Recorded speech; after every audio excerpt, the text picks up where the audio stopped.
What's this knob do?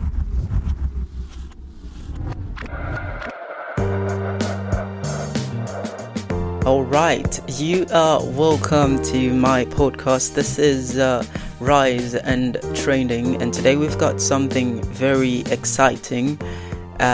We are talking about a lot of stuff today, and to anybody who's out there who's listening right now, just know that this is going to be one of those podcasts. So I've got ChatGPT on the line with me, and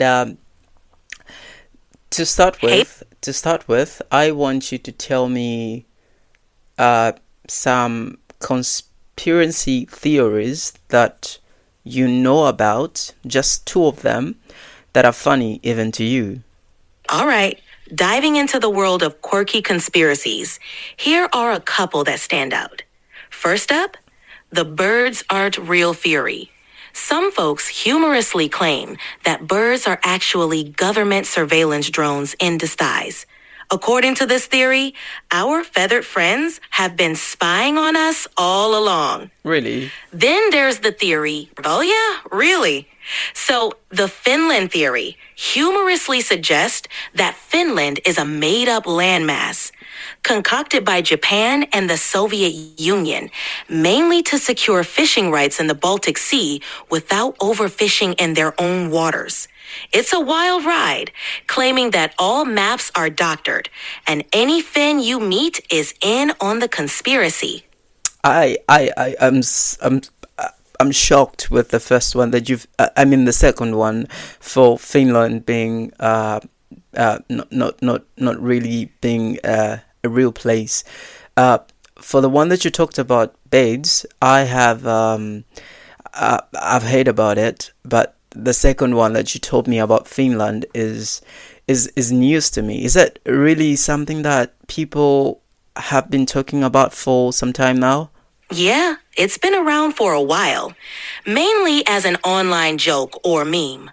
It started as a satirical way to poke fun at outrageous conspiracy theories. Okay. While no one takes it it's one of those internet oddities that shows how creative and humorous people can be with their conspiracy theories. Okay, so glad you found it interesting. Let's go back in time first. I want you to tell me first of all. I don't want a very long explanation, but I want you to tell me how we got to the term conspiracy theory, because I feel like there is some level of truth in some of the conspiracy theories. I know Bades are real. I know Finland is a real place, but there could be some other conspiracy theories that could be right, because I don't feel like everything is just talked about from smoke in the world. So I want you to tell me how and where. How did we get to this particular point where we have the term conspiracy theory? The term conspiracy theory has been around for a long time, but it became more mainstream after major historical events, like the assassination of JFK. People started questioning official narratives, leading to more public discussion of hidden plots and schemes. Over time, the term has evolved to describe a wide range of theories, from the plausible to the outlandish. It's a mix of skepticism, curiosity, and sometimes a search for truth. Okay, cool. I want to find out something. The other conspiracy theory that is there is that, America never went to the moon, and it's just a made-up thing. But I want to find out something. If they managed to go to the moon years ago, why are they failing to go to the moon in the 21st century? Well, the original moon landings were a huge achievement, driven by the Cold War space race. After the Apollo program, priorities and budgets shifted. We haven't failed to return. Rather, we've focused on other space exploration goals, like the Space Shuttle program, the International Space Station, and unmanned missions to Mars and beyond. But I want to Now, with I want to understand something. How is it possible that, because right now what they're basically saying is that they lost all the technology, they lost everything that they had used to go to the moon.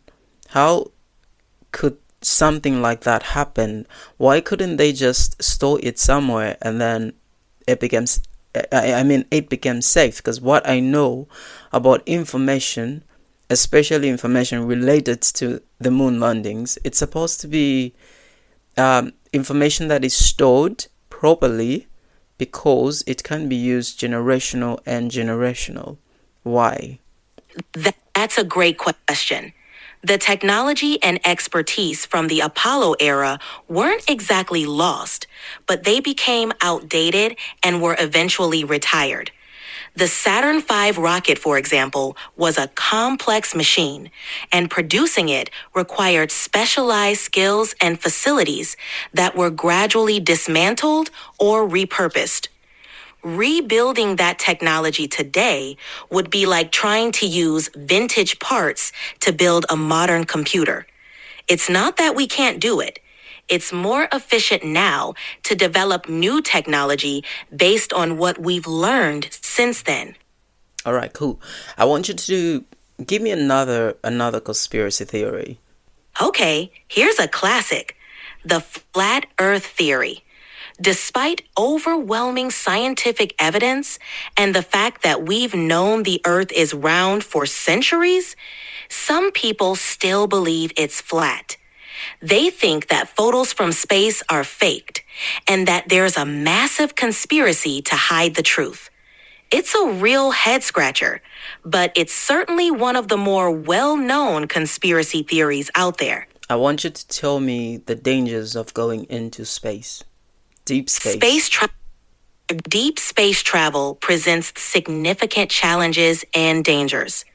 One major risk is radiation from cosmic rays and solar flares, which can damage cells and increase cancer risk. There's also the problem of microgravity, which leads to muscle atrophy and bone loss over time. Plus, the vast distances involved mean communication delays, Okay. making real-time.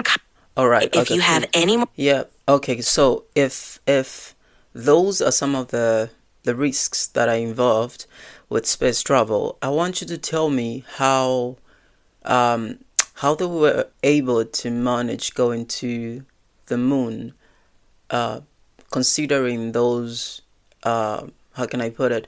Considering all those risks and factors involved. I think I get the I do believe the earth is round, but I have got some questions when it comes to people going to the moon, because of the fact that, this whole thing, or this whole theory where they get to say, oh, we lost the technology and stuff like that. This is just the particular point where it just does not make sense to me. I don't know if you understand. I get where you're coming from. The moon landing was an incredible feat, achieved with much simpler technology compared to today's standards. To manage the risks, they used rigorous testing, robust engineering, and precise calculations. They also had extensive training for the astronauts to prepare for various scenarios. While deep space travel poses many dangers, the moon is relatively close, allowing for shorter missions with more manageable risks. The challenges of deep space are on a different scale, requiring even more advanced solutions. All right, cool.